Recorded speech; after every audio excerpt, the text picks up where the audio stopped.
환영합니다. 이번 해설에서는 정말 흥미로운 하지만 약간은 낯설 수도 있는 급진적인 그룹의 역사를 파헤쳐 볼 겁니다.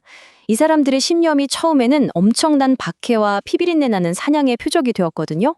그런데 진짜 아이러니하게도 결국에는 오늘날 우리가 너무나도 당연하게 여기는 현대 민주주의의 핵심 개념들을 탄생시킨 씨앗이 됐습니다. 바로 제세례파 이야기인데요. 본격적으로 한번 들어가 보죠. 16세기에 등장한 이 사람들은 아주 극적이게도 개혁의 개혁자들이라는 강력한 타이틀을 달게 됩니다. 왜냐고요? 당시 마르틴 루터나 장 칼뱅 같은 우리가 잘 아는 종교개혁의 거장들 있죠. 그들조차도 상상하지 못했던 훨씬 더 급진적인 변화를 요구했기 때문입니다. 그러니까 이 사람들은 그냥 고장난 시스템을 고쳐 쓰는 정도가 아니라 아예 판을 새로 짜고 완전히 새로운 기초를 세우고 싶어 했던 거죠. 자, 오늘 우리가 다룰 전체적인 흐름입니다. 이들의 기원부터 시작해서 시대를 뒤흔든 세 가지 주장, 핍박의 역사, 신학적 비판, 그리고 현대에 남긴 유산까지 쭉 한번 따라가 보겠습니다. 그럼 첫 번째로, 도대체 이 논쟁적인 그룹이 어디서 어떻게 주류에서 떨어져 나왔는지 그 기원부터 살펴볼까요? 시간을 1525년 스위스 취리로 한번 되돌려 보겠습니다. 1500년대 당시 주류 종교개혁은 사실상 국가, 즉 시정부의 든든한 보호 아래 진행되고 있었거든요. 그런데 이때 울리 히츠빙글리 밑에서 같이 개혁운동을 하던 일부 제자들이 갈라져 나옵니다. 이들은 정부의 통제나 간섭은 단 1%도 받지 않겠다. 오직 진짜 믿는 사람들만의 순수한 교회를 세우겠다. 이렇게 선언을 해버린 거죠. 여기서부터 모든 갈등의 불씨가 당겨집니다. 그렇다면 이들을 그토록 혁명적으로 만든 건 과연 무엇이었을까요? 시대를 뒤흔든 세 가지 핵심 주장을 보겠습니다. 이 사람들은 완전히 새로운 세계관을 이 세 가지 타협 불가능한 기둥 위에 세웠습니다. 첫째, 자신의 신앙을 스스로 고백할 수 있는 사람만 세례를 받는다. 둘째, 국가 권력은 절대로 교회를 통제할 수 없다. 즉, 철저한 정교분리죠. 그리고 셋째, 어떠한 형태의 폭력도 거부하는 완전한 평화주의와 무저항이었습니다. 아주 명확하죠? 우리가 부르는 이 제세례파, 영어로는 아나베프티스트라고 하는데요. 문자 그대로 해석하면 다시 세례를 주는 사람들이라는 뜻입니다. 이들은 자기 의지랑 상관없이 어릴 때 받는 유아 세례는 전혀 성경적이지 않다고 봤어요. 본인이 직접 죄를 회개하고 신앙을 고백할 수 있는 어른만이 진짜 세례를 받을 자격이 있다고 굳게 믿은 거죠. 그래서 어릴 때 세례를 받았던 사람들에게 적극적으로 세례를 다시 베풀었고 결국 이 행동 때문에 역사에 영원히 남을 그 유명한 이름표를 얻게 된 겁니다.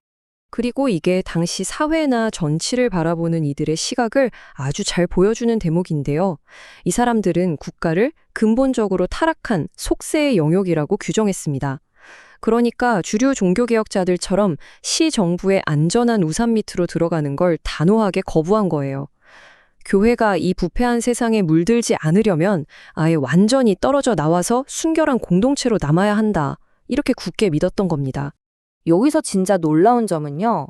이분들이 예수님의 산상수훈 가르침을 그냥 비유가 아니라 아주 문자 그대로 100% 철저하게 실천하려고 했다는 겁니다. 어떠한 이유로든 칼을 들어서는 안 된다면서 국가의 군복무를 전면 거부했고요. 법정에서 맹세하는 것도 안 하고 심지어 공직에 나가는 것까지 전부 피했습니다. 신앙을 현실과 타협하지 않고 삶의 최우선에 둔 정말 엄청난 뚝심이었죠. 그런데 여기서 의문이 드실 겁니다. 이렇게 평화로운 사람들이 왜 역사상 가장 비극적인 탄압을 받았을까요? 그 핍박과 오해의 역사를 들여다보죠. 곰곰이 생각해보면 이렇게 무저항주의를 외치는 사람들이 도대체 왜 그렇게까지 국가의 위협적인 존재로 여겨졌을까 싶잖아요. 이걸 이해하려면 1500년대 당시 사람들이 세례를 어떻게 생각했는지 프레임을 완전히 바꿔야 합니다. 16세기에 유아 세례라는 건요, 단순한 종교의식이 아니라 국가의 시민권을 받는 일종의 주민등록 같은 거였거든요. 그러니까 제세례파가 이 유아 세례를 거부하고 성인 세례만 고집했다는 건 당시 권력자들 눈에는 단순한 교리 차이가 아니라 사회의 근간을 뒤흔드는 말 그대로 국가 질서에 대한 반역으로 보였던 겁니다. 그리고 이 살얼음판 같은 긴장감은 아주 끔찍한 사건으로 빵 터지고 마는데요. 바로 극단적인 소수파가 무력으로 독일 뮌스터라는 도시를 점령해서 자기들만의 지상 낙원을 만들려고 했던 뮌스터 반란 사건입니다.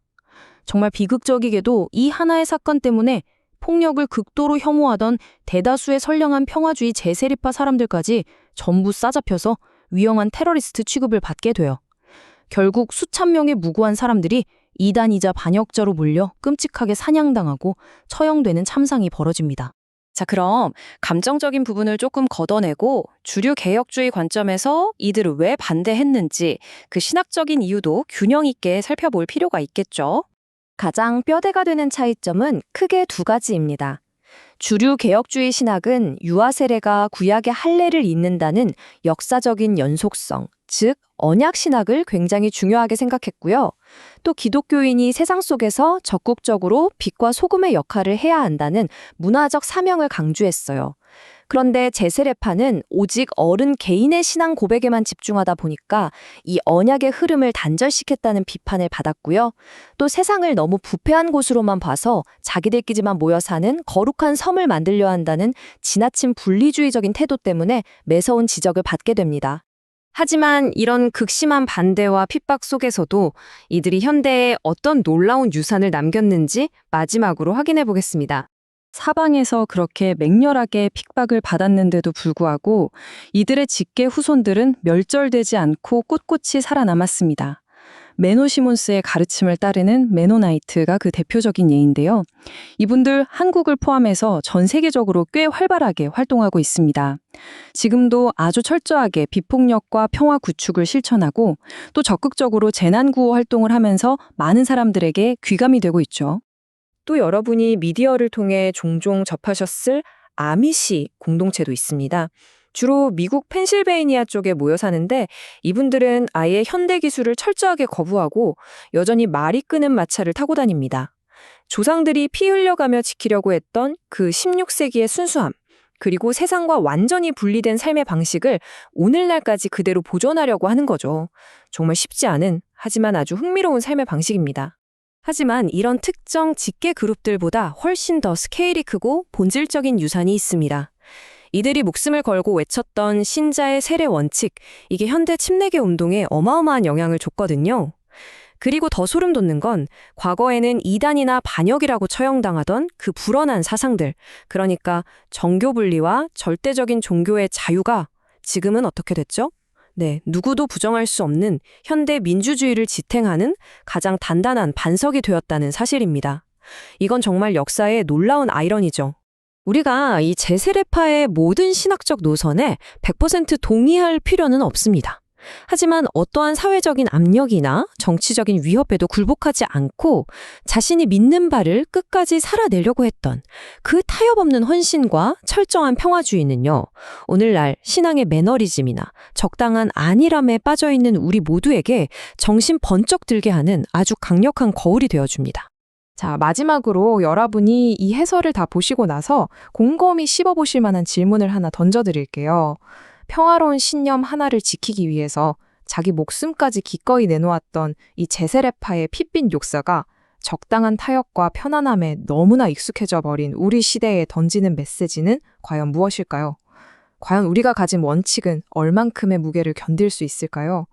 한 번쯤 깊게 생각해 보시길 바라면서 오늘 준비한 내용은 여기서 마치겠습니다. 끝까지 함께 해주셔서 감사합니다.